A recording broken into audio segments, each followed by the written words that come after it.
Welcome to the Docs Against Gravity Festival. Thank you so much for being here with us. It's my pleasure, and I'm very sorry that it didn't work before. Something threw me out of my Wi-Fi, and I didn't even notice. Sure. Happy that you're here in the end. We'll have to make breaks for the translator to have the chance to translate into Polish. Bardzo Państwa przepraszam, wyrzuciło mnie z mojego połączenia Wi-Fi i nie zauważyłem nawet, że coś jest nie tak. So hi, my name is Michał Grosz. I have the privilege of asking you a few questions, and hopefully the audience will also have the chance to ask you some questions. Very good to see you in good health. I suppose I'm not the only one who worries about people in your line of work. Thank you very much. Zaraz będziemy zadawać pytania. Bardzo się cieszę, że Pana tu widzę w dobrym zdrowiu i chyba nie jestem jedyną osobą, która martwi się nieco o bezpieczeństwo osób, które wykonują Pański zawód. So first of all, I wanted to ask you, how did it come about that you decided to become an investigative journalist? Was it somehow by accident, or was it always your plan, and what motivated you? Well, actually, I was always really interested in justice, and when I saw things that I thought were not just, I had the motivation to try to help to change it. But I didn't know how to become an investigative journalist, so I started a normal career, and then I realized that I really like to deep dig and to get more into the topic, and so I ended up being an investigative journalist. Pytanie dotyczyło tego, co motywowało naszego bohatera, aby został dziennikarzem śledczym i czy taki był od początku jego plan. I odpowiedź brzmiała, że nie, taki plan nie był od początku, ale jakby Bastian Obermayer od początku był bardzo wrażliwy na niesprawiedliwość i kiedy widział coś, co wydawało mu się niesprawiedliwe, bardzo chciał, żeby to zmienić i zaczął pracę od zupełnie czego innego, ale potem, kiedy zobaczył, że pewne tematy jakby powracają, postanowił się nieco bardziej w nie zagłębić i w końcu skończył na stanowisku dziennikarza śledczego. So you mentioned justice, and but at the beginning of the film, Edward Snowden also talks about the need of protecting liberal and open, what he calls liberal and open societies. So I was wondering, about your main motivation. Is it more somehow political, or is it about deeper, more universal values such as justice or truth? And how would you see these values? So I'm not having a political agenda. That's not the work I'm doing. I'm looking for stories, but at the same time, I have to say that there is a certain motivation that you can call political, and this is that I want to see free press, because I think free press is really important for every democracy. And wherever we do see signs that free press is being suppressed and that there is being problems and trouble for the free press, as we do see in Europe, I've even heard about big trouble for the free press in Poland, in Hungary, and in other countries inside of the European Union, then I think we all should keep a very open eye on that.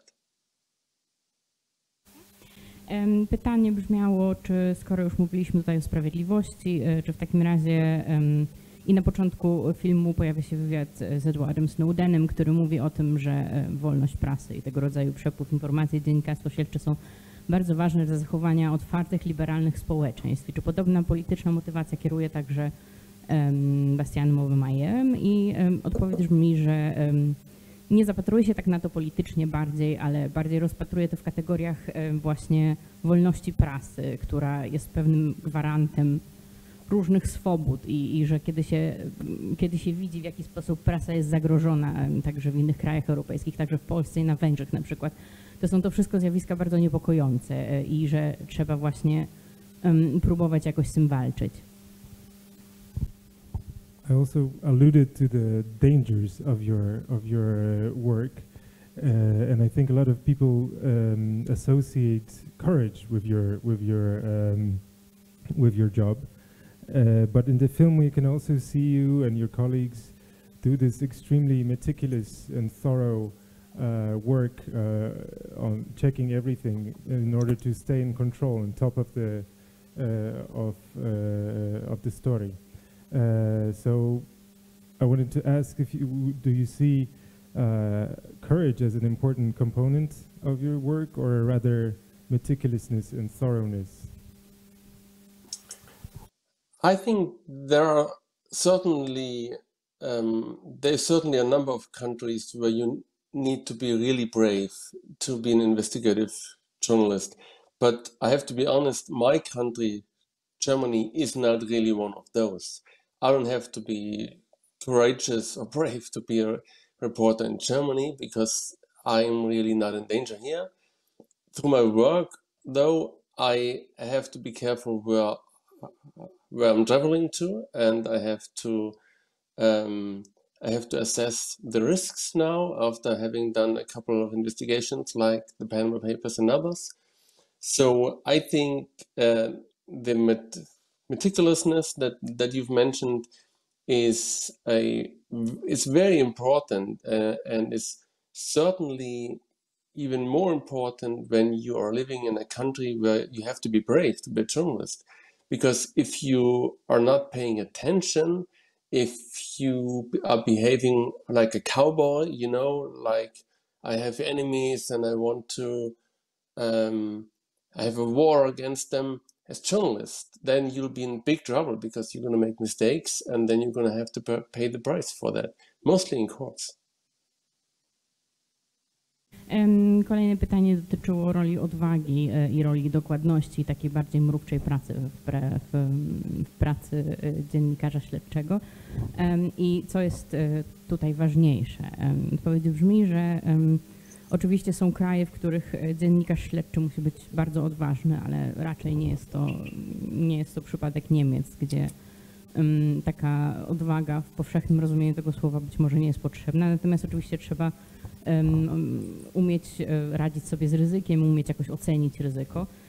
Natomiast jeśli chodzi o dokładność i staranność w pracy, to w pewnym sensie ta staranność jest jeszcze bardziej niezbędna w tych krajach, w którym trzeba być także odważnym. Bo bez takiej staranności z lekkomyślnym czy zbyt ryzykownym działaniem można tylko bardziej się narazić i potem zapłacić najwyższą nawet cenę za swoją zuchwałość. I'm kind of putting those two last questions together. Your editor Wolfgang Krach warns in the end against triumphalism and warns about taking pride in influencing political events. But at the same time, we can see you earlier in the film when you're anxious to see the Vice Chancellor of Austria gone, because you have all this information about him before it's published. So it seems like you do have some sort of an emotional engagement in the story. So how do you deal with that?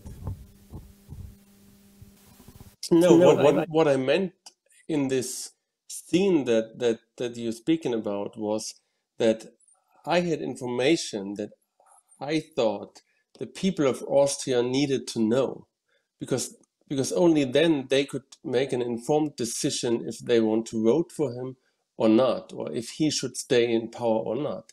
The moment I can publish this information, it's not up to me anymore what happens.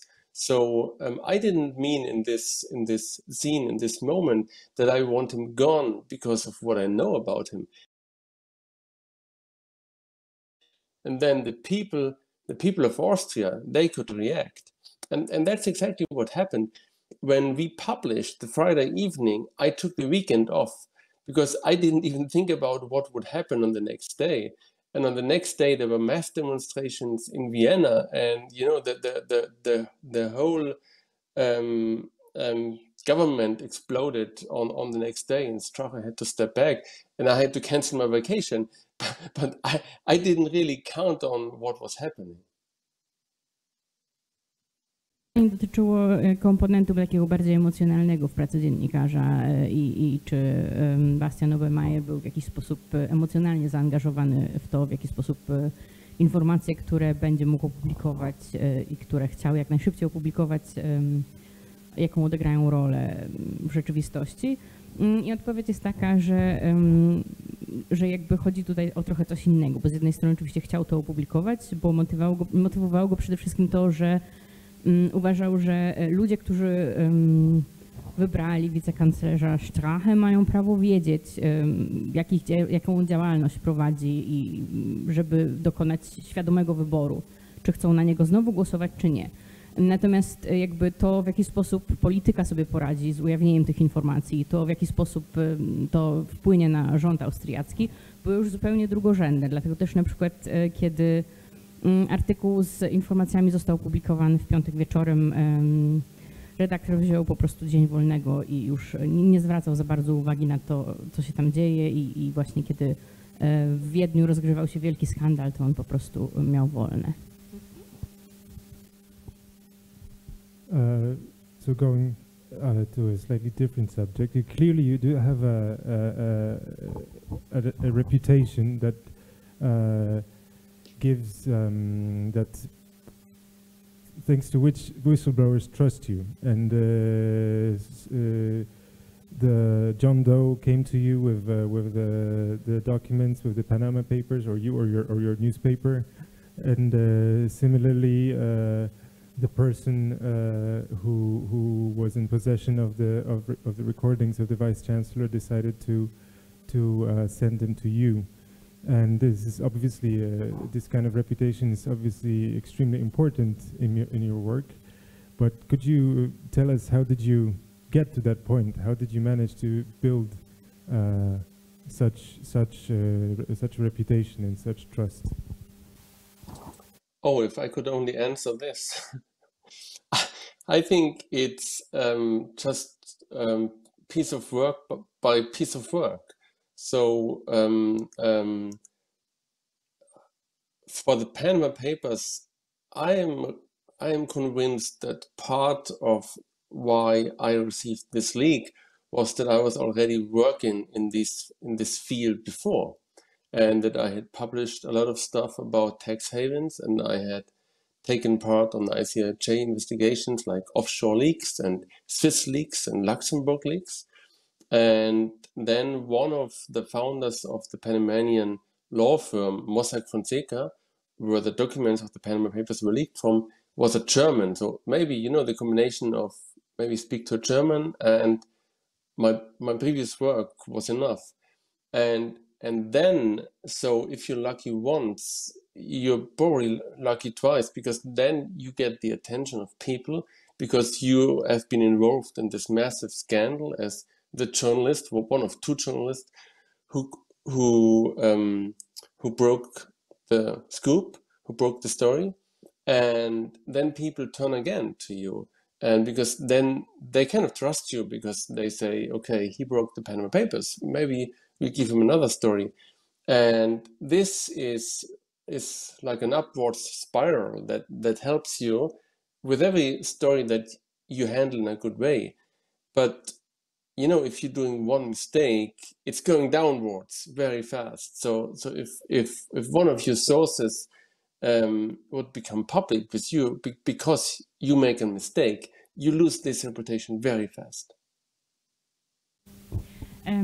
Kolejne pytanie dotyczyło kwestii reputacji, bo dziennikarz śledczy, kwestia reputacji jest dla niego kwestią życia lub śmierci.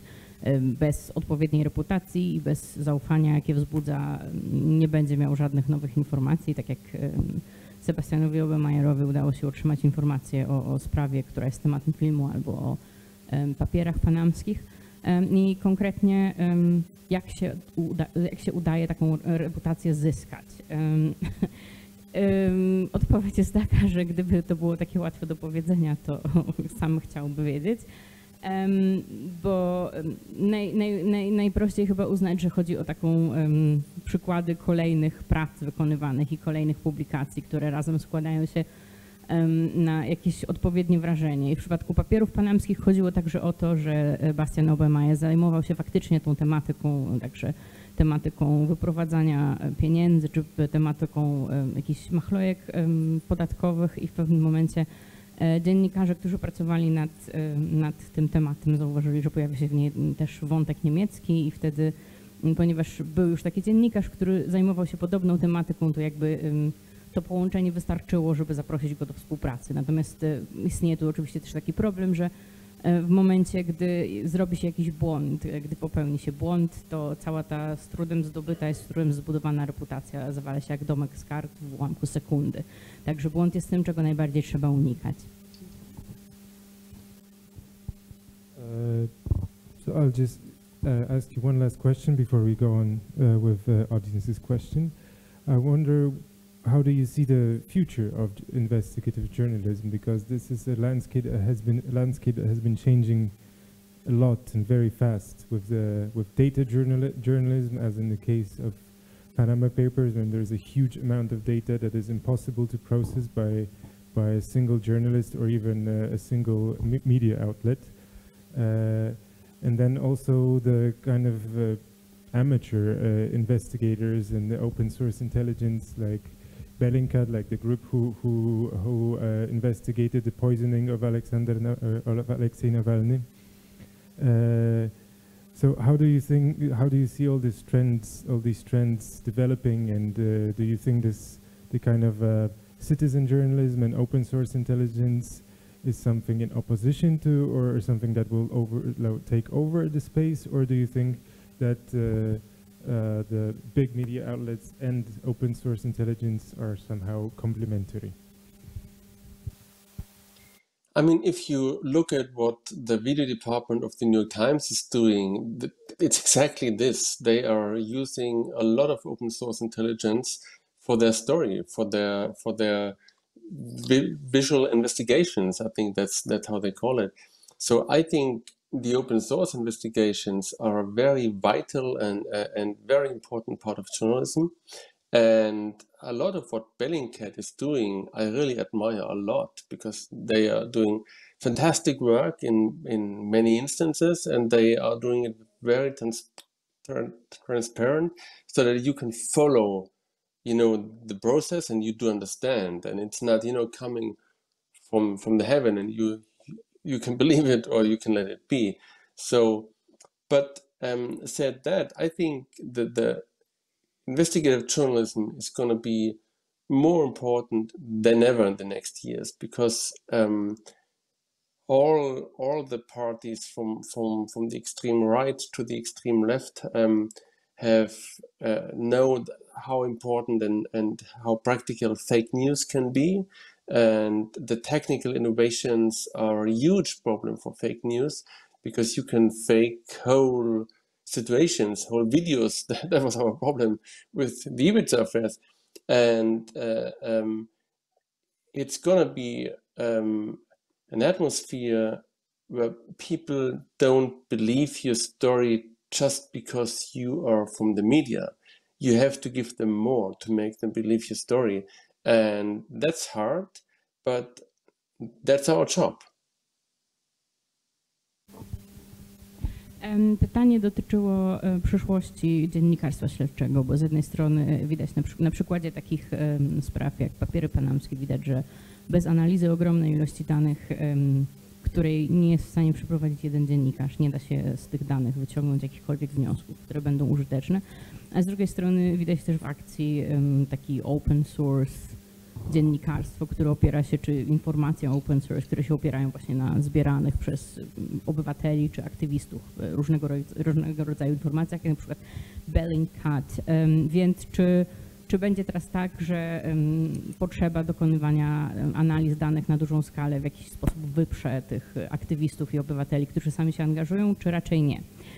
I odpowiedź była taka, że że na pewno nie, bo częściowo też prasa zupełnie konwencjonalna może się opierać na tych informacjach dostarczonych przez aktywistów. Z drugiej strony właśnie w działalności Bellingcat widać mnóstwo fascynujących rzeczy. Ich działalność jest kompletnie transparentna, więc to, co robią, jest bardzo cenne.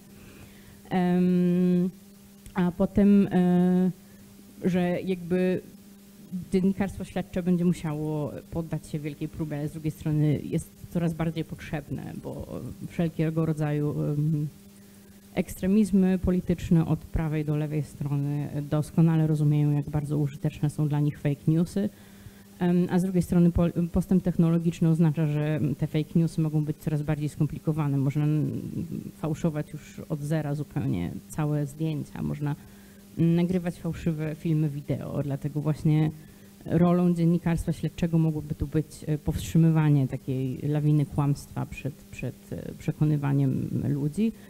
I jakby łatwo powiedzieć, że w pewnym sensie samo to, że jakaś informacja pojawia się w mediach, przestaje wystarczać. Także jest to takie wyzwanie, któremu dziennikarstwo śledcze będzie musiało w przyszłości sprostać. So now we'll ask the audience if anyone would like to ask you a question, okay?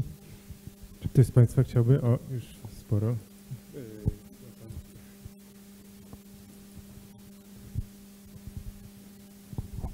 Dziękuję. I chciałem się spytać o taką sprawę dotyczącą obiektywizmu dziennikarskiego. Mi się bardzo podobały na końcu filmu te słowa pana redaktora naczelnego chyba, który mówił, że możecie być dumni ze swojej pracy dziennikarskiej, ale on nie chce, żeby dziennikarze byli dumni z tych zmian politycznych, jaka ta praca przynosi.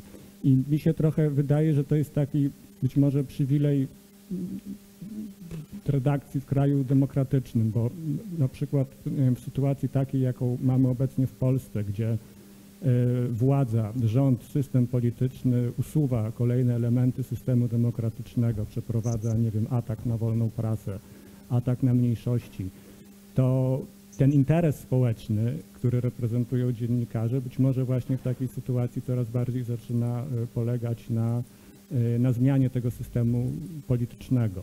I tutaj właśnie jest bardzo ciekawe pytanie dotyczące tego obiektywizmu dziennikarskiego w kraju, który już nie jest krajem demokratycznym, tak jak, nie wiem, Węgry czy Polska. Bo z drugiej strony dziennikarze tutaj są standardowo atakowani, że właśnie nie są dziennikarzami, tylko są jakimiś aktywistami, politykami, atakują rząd, to nie jest dziennikarstwo i tak dalej, i tak dalej. Dziękuję. And so my question is about objectivism in journalism, because I greatly enjoyed the scene near the end of the film where the editor says that you can take pride in your work, but you shouldn't be happy about the political changes you have wrought.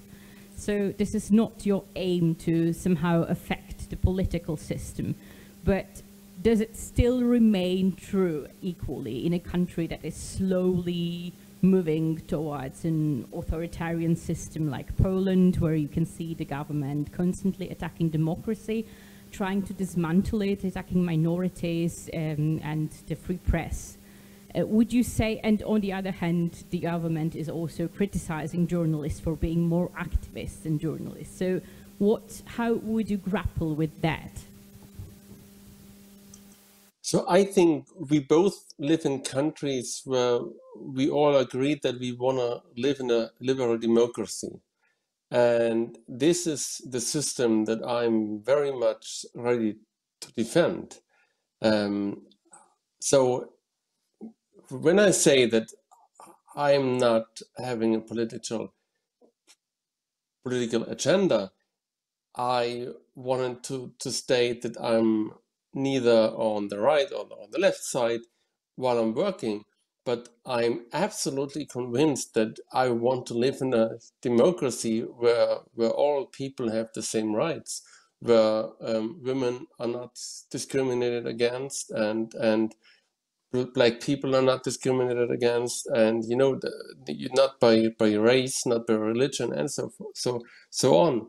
So I think, so if you ask me if I fight for those values, of course I do, of course. And you know, if I see politicians who are fighting those values especially if they do it in a hidden way, of course I will take this topic and write about it and try to find out what's behind that, who's paying them, where the money goes, and all that stuff.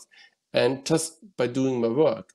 But I will not be on a certain square in the city holding political speeches.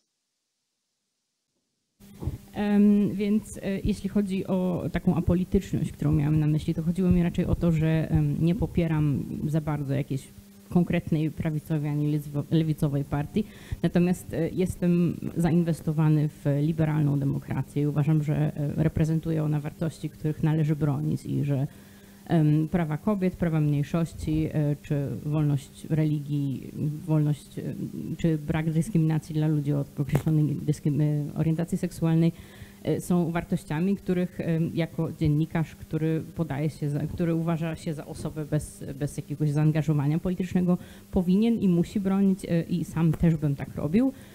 Szczególnie w sytuacji, kiedy pojawiają się politycy, którzy zwracają się przeciwko tym wartościom, przeciwko wartościom liberalnej demokracji. Na pewno wtedy próbowałbym dociec, szczególnie jeśli robią to w jakiś ukryty sposób i podstępnie, na pewno próbowałbym dociec, co konkretnie chcą zrobić, jaki jest ich cel, kto ich finansuje i tak dalej. Także z całą pewnością jest to coś, co nie oznacza automatycznie jakiegoś zaangażowania politycznego po jakiejś konkretnej stronie. Hi, I'd like to ask a question. First of all, but before I do that, I want to congratulate you and your colleagues for some really good work and hard work. My question is this: do you feel sometimes like you're a rare and endangered species as an investigative journalist? And I mean because of the pressures within the business.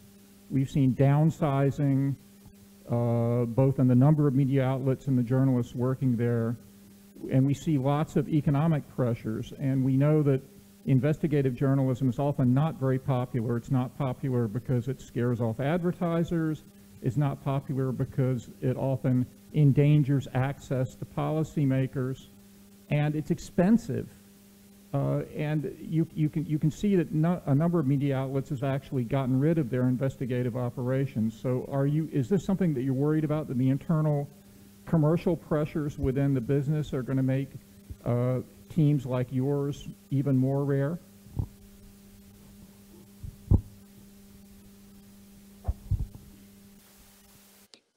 Well, I don't know a lot about how the situation is like in Poland currently, but in Germany, in the last couple of years, investigative journalism has become like the new tool that everybody wants to have. So that there were new teams got founded, and while most corporations had to lay off people and have to let go of staff, they all wanted still have investigators.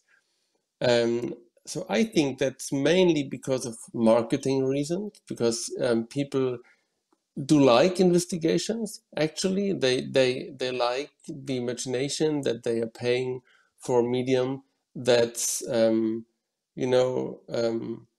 finding out what's wrong and telling truth to power, holding the powerful accountable, and all that stuff that you can see in the movies. So I think that people actually do like it, and I think that it's a USP for your company. But you are completely right. It's expensive, and if our paper would be throwing us out, our readers wouldn't probably notice for a couple of weeks, because we don't have a certain page to fill every day and so on. So to be honest, I don't really know. I think that what we've seen in the last years, that a lot of financing of investigative journalism has been done by NGOs who stepped in for media houses. NGOs like the Source Foundation, that I know the right-wing politicians are hating, but they are making a lot of investigative work possible, or the Luminate Foundation or others. But that's only the second best option. I still think the best option is that every media house is entertaining and paying some hard-hitting investigative journalists. And I think that's one of the best marketing measures that they can take, because people actually like that. Pytanie dotyczyło obawy o przyszłość dziennikarstwa śledczego i o to, czy Bastian Obermayer nie czuje się jakby zagrożonym gatunkiem, ponieważ dziennikarstwo śledcze często przestaje być z przyczyn gospodarczych czy z przyczyn biznesowych popularne. Wiele gazet z kolei przeżywa kryzys i redakcje są redukowane, a z drugiej strony często jest to robione kosztem dziennikarstwa śledczego, które z jednej strony jest bardzo kosztowne, a z drugiej strony niechętnie widziane przez reklamodawców, czy też niechętnie widziane zresztą przez samą gazetę, bo potrafi blokować dostęp do polityków. I odpowiedź brzmiała, że raczej nie, że nie jest jasne do końca, jak to wygląda w Polsce, natomiast w Niemczech jest to raczej coś teraz bardzo popularnego i że nawet gazety, które dokonywały jakiejś redukcji, zakładały własne swoje zespoły zajmujące się dziennikarstwem śledczym. Jest to teraz coś, co każdy chce robić i że bardzo możliwe, że to wynika z częściowo jakiejś takiej marketingowej czy PR-owej popularności tego typu działalności, bo jest to coś, co ludzie zdecydowanie lubią, bo kupują tą gazetę i mogą się poczuć jak w amerykańskim filmie, że płacą za coś, co sprawia, że wielcy i możni tego świata są kontrolowani, ktoś patrzy im na ręce i jakaś forma transparencji jest utrzymywana. Natomiast jest niewątpliwie prawdą, że dziennikarstwo śledcze jest pracą kosztowną i że gdyby Süddeutsche Zeitung zdecydowała się teraz zamknąć dział dziennikarstwa śledczego, to przez kilka tygodni czytelnicy nawet nie zauważyliby, że coś się stało, bo właśnie to polega też na tym, że nie ma się jakoś stałej wierszówki do wyrobienia, czy jakichś stałych treści, które się regularnie dostarcza. W Niemczech jakby widać też taki trend, że częściowo organizacje pozarządowe próbują finansować taką działalność, w tym Fundacja Sorosa, na przykład, której nienawidzi skrajna prawica, ale też inne. Natomiast faktycznie, że w idealnym świecie najlepiej byłoby tak, że każda gazeta czy każde takie wydawnictwo miałoby swój własny zespół dziennikarzy śledczych i na pewno jest to problem, z którym też trzeba będzie się mierzyć. Good morning, good evening. I am from Italy and from Poland because I live in both countries. And you talked about democracy, but in reality, we saw in those years a completely lack of democracy. Because, for example, in Italy, to catch a train, I had to have a declaration that I have no COVID, or a declaration that I go for my work, and police controls everywhere. And this lack of democracy was so terrible, and nobody told anything, everybody was accepting that. So do you think that you are going, or some group is investigating about this? How? Because you told about democracy and freedom, but even in the country where democracy is written that it's democracy, but it's not the truth. So, and also we have censorship in every country. There is no free press. There's a utopia, I think. It's quite utopic what you told. So this is my question. Is a group investigating about what is happening and what was really happened in those years? I mean, a lot of people are actually investigating the COVID thing and the whole public disaster, how things were handled. From what I've heard from you, I think that we are looking kind of different on certain measures that the governments have taken. Actually, I think that through the danger of COVID, and so we spoke a lot to scientists, and there's like 99% of them agree that this is an extremely dangerous problem for many people, especially older people. But yes, of course, the free press, and I still consider us a free press in Germany, especially. Nobody is telling us what we should write and what we should not write. There are literally no boundaries, no political boundaries aside from that we have to think about if we get sued by rich people. That's in Germany the boundary where